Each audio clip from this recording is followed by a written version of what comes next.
Welcome to the Industry Podcast.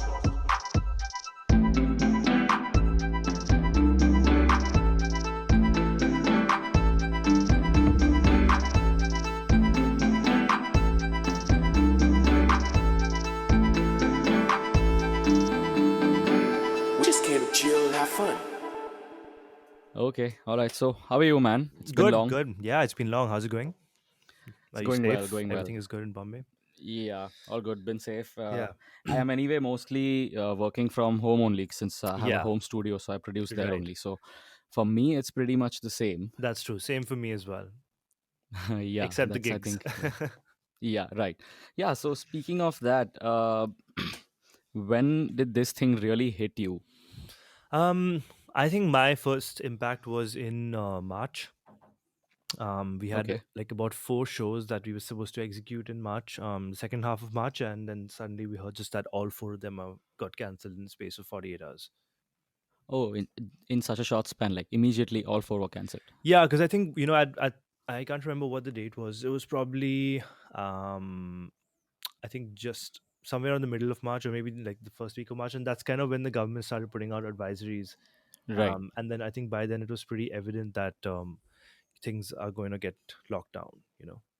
Right.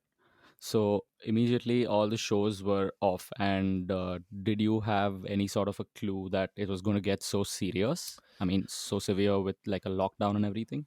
I think yeah, I think it really developed really quickly. But even in Feb, it was pretty evident from what was happening in China that if they don't contain the virus within China, Yeah. this is going to become a global issue, and clearly they Yeah. couldn't contain it. So yeah, Right.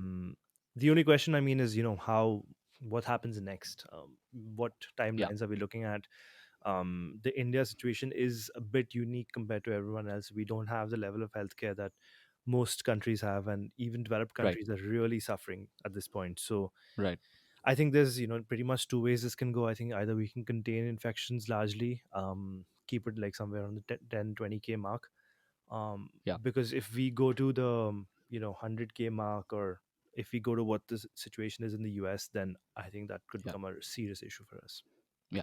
And I think those countries sort of even have, say, like an infrastructure Yeah, to bounce exactly. back. Yeah, But if that happens to us, then we are literally down to the dogs. yeah, that's going to be an issue. So, how do you, at least from your perspective, what are the ways you can cope? Like, I mean, so currently you're going to speak from an artist's perspective, but since you have just started an initiative, which we come down to in a couple of minutes, how do you see the next steps rolling out towards the normalcy? It's really hard to predict at this point. I think, like, if you look at the West, the Netherlands has already said that all gatherings or all events, they essentially have extended the lockdown till 1st June. But Right. if you talk to some of the stakeholders, it seems like large public gatherings are really not going to come back at any point Yeah. this year, it seems. So that means Yeah. this year is pretty much wiped off. So that includes festivals or even larger clubs. I Right. was talking to someone in the restaurant industry, and they said that from what they understand, it seems like the smaller capacity restaurants may be allowed to open first, like your 50 seaters and 40 Yeah. seaters. Yeah. But it's still going to be a while before malls and movie Yeah. theaters and multiplexes can open. So And in even that the smaller scenario, ones. Sorry. yeah, Yeah. in that And even scenario, yeah, sorry. I was just saying that even the smaller ones, even if they come out, they'll have to come out with a lot of stringent health checks.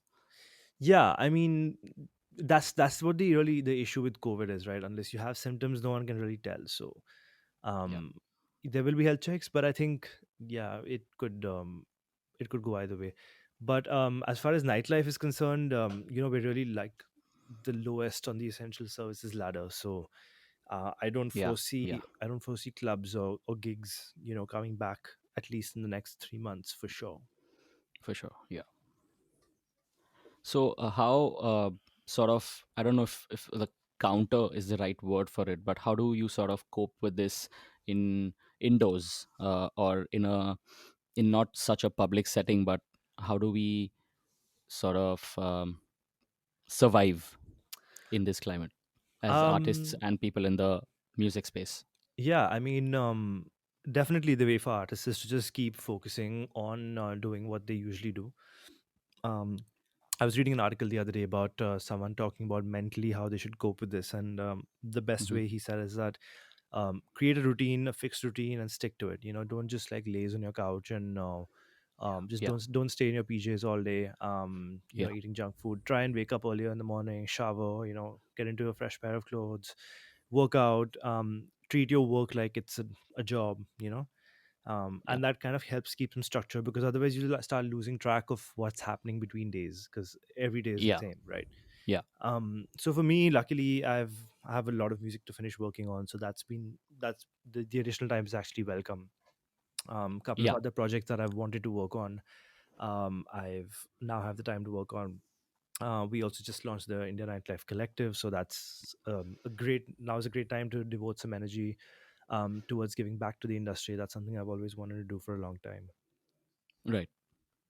So, what is the Indian Nightlife Collective? I mean, it's a non-profit organization, and uh, can you just give us a little bit of a history as to how this came about and what's the mission of this collective?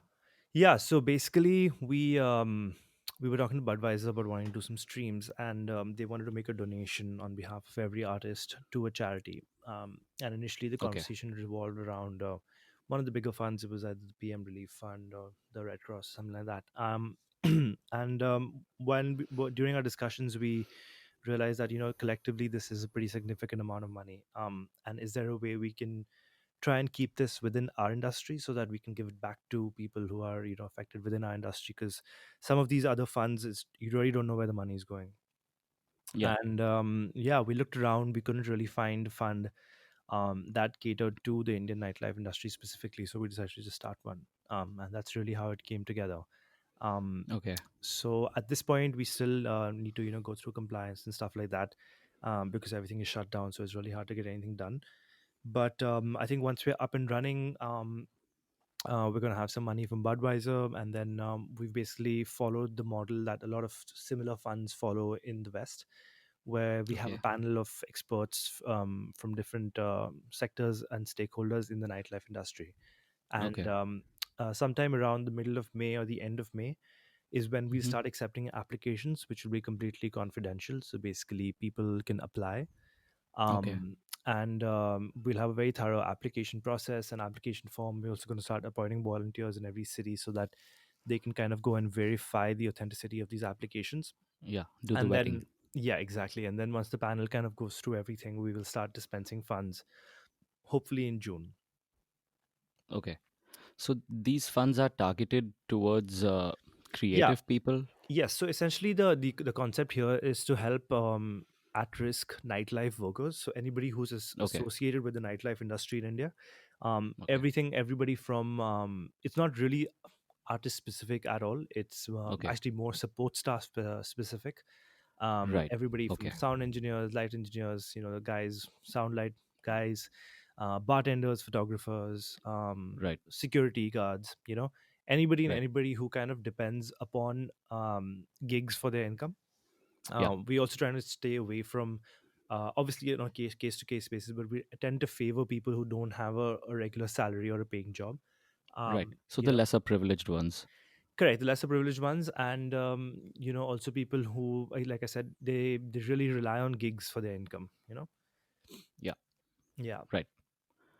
So that's basically sort of one. I mean, I've been seeing these initiatives from the UK and US that yeah, exactly. immediately came out, Yeah, and I was really glad to see that someone in India has taken the initiative, and also it didn't take long for this to come. It came out in time, which yeah. is also Yeah, exactly. uh, We really like rushed this through. I mean, we kind of pretty much put this together in 3 days. I bought the domain in the morning, made a website myself, and we had it live in the evening. amazing. Because we really wanted to get it going. Because otherwise, you can just sit on these kind of things, and have discussions for 2 weeks, and then nothing comes out of it. Yeah. So, we wanted to get this going. Also on the timelines, I feel like it works quite well because I feel like June is kind of when people will really start having financial emergencies. Everyone Yeah. has funds stashed away for a month or 2 months that they Yeah. can use. Yeah. And I think timing wise also, that's when really things will get towards a Yeah. crunch. A lot So of people will get laid off, I and hope they'll be not. searching I for. hope not. But I mean, Yeah. if things don't ease up by May, then yeah, June is when we'll kind of start seeing layoffs for sure, right? Yeah. So that's kind of when we tend to start helping people also. Right. So, I mean, yeah, we'll definitely keep an eye on this page for more updates. So even I can uh, push people to sort of. Is there a registration process for the Yes, something like exactly. this? So that's the next steps that we're doing. Right now what Okay. we have online is just a holding page. So I Right. think by the end of this week, the FAQ, we're just figuring out an FAQ with some of the questions you Right. asked. I feel like a lot of people have these questions and we haven't addressed them fully yet. So Yeah. the Yeah. FAQ is what is going to kind of go live tomorrow. Yeah. And then we will have a registration link, so you can basically become a member of the India Nightlife Collective. Okay. And yeah, that'll keep you updated on what we're doing, how we're doing it, how you can get involved. At this point also, since we don't have a bank account set up yet, we're not Yeah. open to private donations, Okay. because we kind of want to have everything set up fully and transparently, to maintain authenticity before we start Right. accepting money from Yeah. individuals. So I think again that process will likely happen next month. But we Okay. will, at this point, if you just sign up on the website soon, then you can have an update on everything we're doing. Right. So, just the final question, I would just like to ask you is that, as artist or a non-artist in the industry, how do you think that the way we um, seek out music at parties will change due to the practices we endure during the pandemic, which is doing things indoor and partying remotely, putting out content and all that from home and trying to generate revenue from that? Do you think that's going to be a big part of how the industry will go forward after the pandemic? No, I actually think quite to the contrary. I think this period of isolation has really um, made us value our outdoor experiences Right. more. And people kind of, before this, I feel like outdoor experiences were a bit saturated, Yeah. and everyone just took them for granted. I think now people will really crave experiences even Yeah. more. I also think that this is a great time for new promoters or new companies or new ventures to come in and start offering high quality products. Yeah. Some really cool experiential experiences that will take off. Also foresee, unfortunately, that a few existing promoters and venues will might have to shut down. Right. But I think, overall this is going to consolidate the scene a lot. Right. People are going to definitely going to get more aware of what they want to do and how they want to do it. People are going to stop going out for the heck of it. Yeah. Yeah. And I also feel, I also hope that at least in the near future, this kind of throws the focus back on Indian talent for a Right. bit. Yeah. Because it seems like I don't think touring artists are going to make it to India Yeah. anytime Yeah. soon. And I think if promoters in India can put on all Indian lineups and also fill up the Yeah. rooms, then that's just an added reason to just continue booking Indian talent Yeah. Yeah. extensively. And I think this is a great time for the scene to kind of come together and support their Indian DJs. Great. Great. Great. All right, man. I think we're good here. Cool, great. This was a great chat. Thanks for having All me. right. Great. Thank you for doing this, and be safe. Hope you make the All most right, of this lockdown productively. absolutely.